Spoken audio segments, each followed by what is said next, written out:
Your blood pressure just spiked on the home monitor. Do you need the ER, urgent care, or just a reset and a plan? I'll show you exactly what to do in the next few minutes, how to measure it right, when it's an emergency, what helps at home, and the mistakes that make readings look scary. First move: stop, set up, and measure correctly. Most scary readings are taken in a hurry. Let's fix that. Sit down with feet flat, back supported.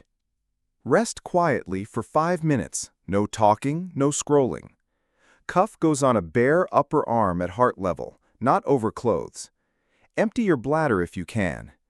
Avoid caffeine, nicotine, decongestants for 30 minutes if possible.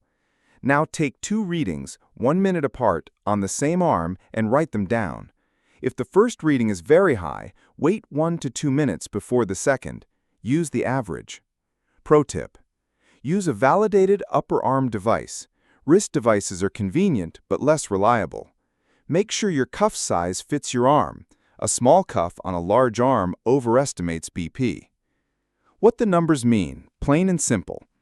Here's the decision tree I teach my patients. Under 180, 120 and you feel okay? Breathe. We'll recheck and manage. Greater than or equal to 180, 120 once? Sit quietly 5 minutes, remeasure to confirm.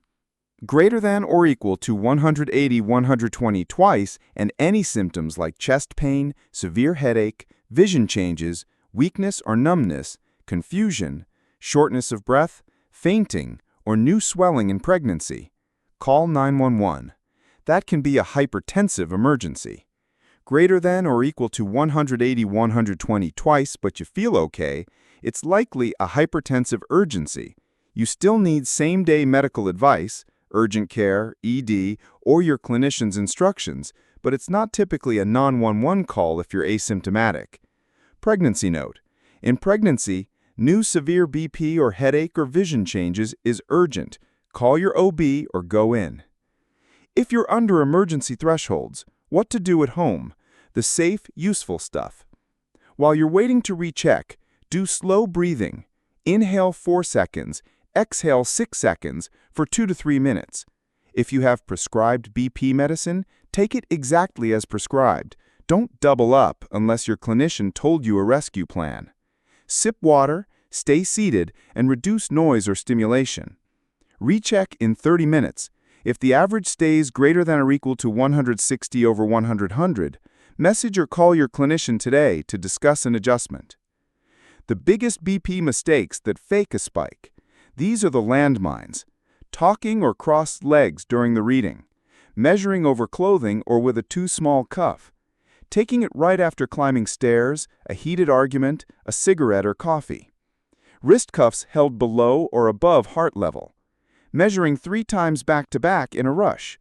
Your arteries need a minute between checks. Medicines and products that quietly raise BP. Check your labels. Decongestants like pseudoephedrine, phenylephrine. NSAIDs for pain, ibuprofen, naproxen.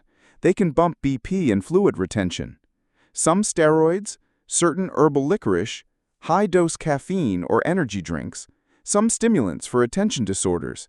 If you have hypertension, ask your clinician which pain reliever is safest for you, often acetaminophen if appropriate. When to go to the ER versus urgent care versus home plan. Let's make this crystal clear. ER 911 now if you have greater than or equal to 180, 120 with any of these: chest pain, severe headache, vision changes, weakness or numbness on one side, confusion, severe shortness of breath, fainting, or pregnancy with symptoms. Urgent care or same-day clinician or ED if you have greater than or equal to 180, 120, but you feel okay. Home plan and follow-up if it's below 180, 120, you're asymptomatic, and it improves after resting.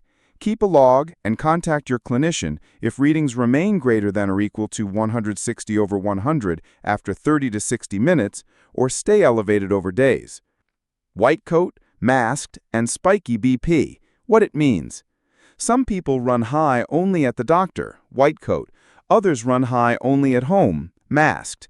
If we suspect that, your clinician might ask for home BP logs or 24-hour ambulatory monitoring. The goal is not one perfect number, it's your average measured correctly over time. Building a safer long-term plan. What actually lowers risk? After a scare, people often want a new gadget or another test, but the biggest wins are boring and powerful. Daily meds. Take them every day, not just when numbers are high. Salt awareness. Restaurant and packaged foods are the big sources. Movement. Aim for 150 minutes a week of moderate activity plus strength work. Weight. Even 5 to 10 pounds can drop BP. Sleep. Fix snoring or suspected sleep apnea, huge for BP. Alcohol. Moderate or less. No smoking. How to talk to your clinician so you get a useful plan. Bring 3 days of morning and evening readings, all taken correctly, plus a list of your meds and any over-the-counter products. Use this script. Goal: my readings spike at home. I want a plan for emergencies and a long-term target. Data: here are my averaged readings and times. Barriers: these meds made me dizzy or my cuff might be small. Can we check fit? Agreement: what's my home BP goal? When should I call? Any med changes today? Quick recap. Sit, rest, and remeasure correctly. If it's greater than or equal to 180/120 with symptoms, call 911. If it's that high without symptoms, same-day care. Otherwise, slow breathing, take your prescribed meds, recheck in 30 minutes, and loop in your clinician if it stays greater than or equal to 160/100. The safest plan is calm, data-driven, and consistent. Safety line: educational content only. This is not personal medical advice. If urgent symptoms appear, call 911.